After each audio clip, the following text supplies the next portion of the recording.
Hey guys, what's going on, and welcome back to Tool Tech. Tonight I wanted to take a minute and show you everything that's going to go into the powder coating process that we're going to start on the 4th gen product. You guys know that we are going to do a 2G swap, and there's a lot of parts on there that I want to powder coat because Jake's powder coater was backed up immensely.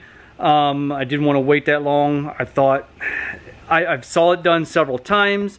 I've watched several videos on it. I know there's a lot of tips and tricks that goes into it, but it's just one of the things that I thought I would like to try. I'm not really going to do this to get into making money at it. I just want to be able to do it for my own stuff or stuff that we have going on here in the shop.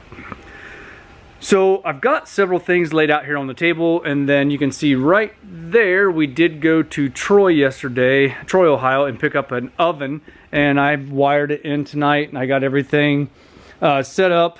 Right now it's heated up to about 420 degrees, and if we hit the rack right there, you can see we're at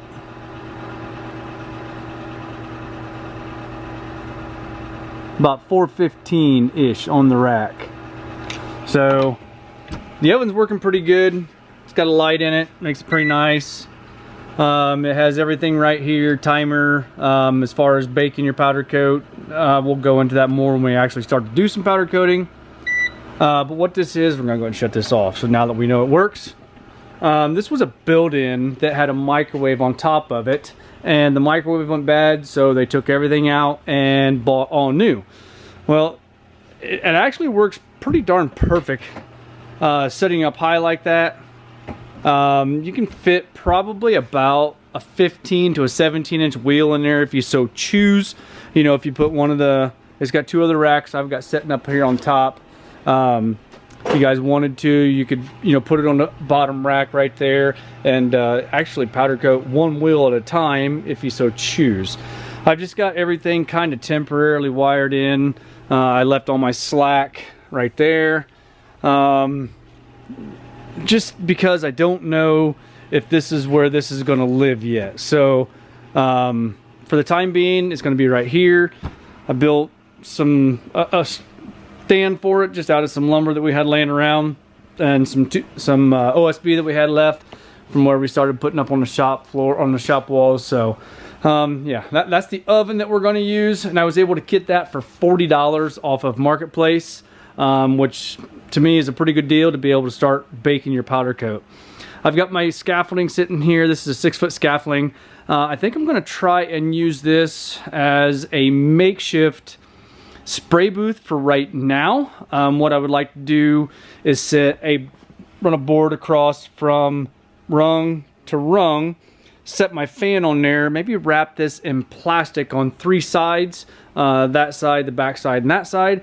Get a 20-inch by 20-inch filter and put on the back side, and maybe hang stuff on this edge here, or drill some holes and put some hooks up here somehow. Some way we're going to make this a makeshift a spray booth for right now, because I don't know. I just don't know how I want to set things up. If it's going to stay set up permanently, obviously the oven has to stay set up permanently, but the spray booth, I don't know if it's something I want to break down. I don't know yet where this is going to go and what I actually want to do with it. So, like I said, over here on the table, let's get into this right here. This is stuff I've picked up mainly from Amazon. The temp gun, they have these on Amazon. Mine's pretty old. I might want to invest in a new one at some point in time, but all the links for all this stuff will be in the description if you guys want to check this out. I got some bolt plugs. This is for bolt holes and stuff like that, because you don't want powder coating your threads, otherwise you got to chase them with a tap. We got some heat resistant tape here. This stuff was from Harbor Freight. We got a water filter, we have a regulator, and then I did pick up an extra fitting there. This mask was from Harbor Freight, was from Amazon as well. It's just a standard 3M dust mask. It's got the N95 filters that come with it. All this stuff, like I said, will be links in the description. Hooks as well. The tape and the plugs were in a kit. The hooks were separate. I'll make sure that you guys have everything down there if you want to go check it out. I did pick up a little mini vacuum kit because where slosh fab is, I want to make that a different color. I'll have to spray my black on and then partially cure that black. I'll go more into that when we actually start powder coating because we don't have any powder yet. And then we'll have to sweep the powder off from around the outside edge and leave the black on the raised part of the slosh fab. So this comes from 710 Performance.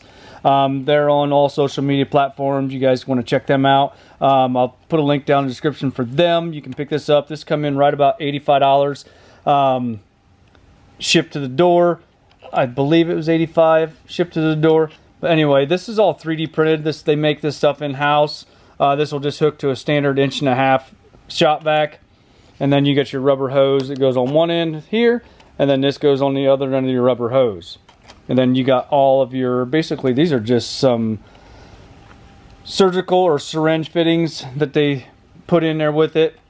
Then they got a vacuum wiper for doing just a little bit bigger areas. And then if you have some, you can also use this, just this tip as well for vacuuming some powder coat. And then they have this piece here. This almost looks like a spray tip to me, but it must be some type of vacuum thing as it runs away. Anyway, like I said, this was from 710 Performance. As far as the gun, I didn't want your atypical Harbor Freight gun because it just didn't seem like I was going to have good results out of it. I want good quality results, and I wanted to be able to have the ability to do mid-level powder coating, not just entry-level powder coating. So I did some searching online. I watched a lot of videos. I know Eastwood makes a gun, but it's right on the verge of, it's a step up from the Harbor Freight powder coat gun. And then I watched a bunch of guys online doing upgrades to their Eastwood guns. By the time you spend, I think it's like $150-ish for the Eastwood gun, and then you start doing all the upgrades, you might as well take the next step up to a little bit more expensive gun. And I found this place, actually he has a YouTube channel, and then he has a online store. It's called Royal Coats. Oh, I'm sorry, Royal Powder Coating. And then right there is his information. This gun comes in right about $400 on his website. And like I said, I wanted something that was a little bit better than entry level. If you guys already have the Eastwood gun, he does have all of the upgraded parts that he 3D prints for all the upgrades on the Eastwood gun. And this is what I was basing my premises off of, buying this gun or spending $150 on the Eastwood gun and then spending another $200 on upgrades for that Eastwood gun. I was at $350. I might as well spend another spend another $50 right now and buy a better, more mid-entry level gun. So start off with, you got some rubber hose. You got your power cables for your gun itself.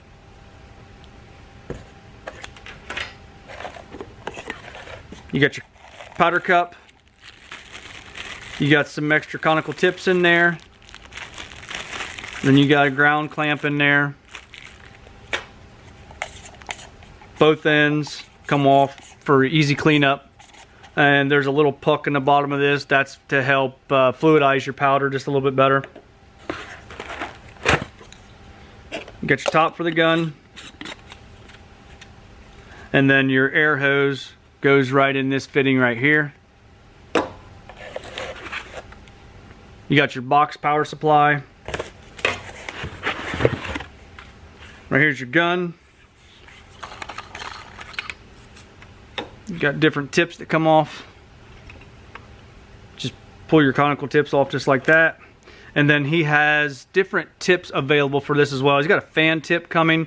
He's got a fan tip that I do have coming that we're going to try versus the conical tip. It's a fan tip, and it seems like it works pretty good. This just screws on the bottom of your gun, just like so.